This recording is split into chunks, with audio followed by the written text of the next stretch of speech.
Proverbe chapitre 3, verset 9. Honore l'Éternel avec tes biens et avec les prémices de tout ton revenu.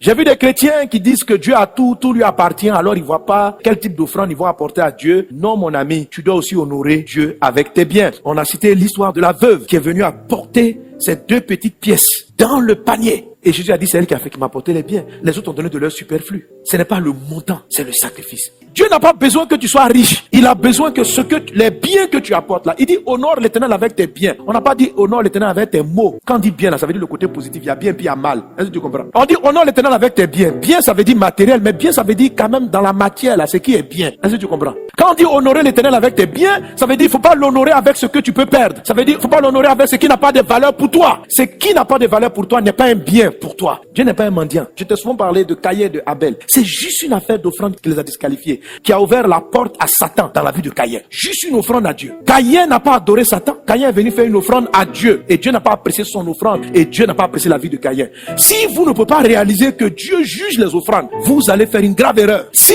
vous pensez que Dieu regarde le cœur, il ne regarde pas ce que vous mettez dans le panier, vous vous trompez. Et c'est ce qui fait que tu es fils de Dieu, mais tu es dans la pauvreté.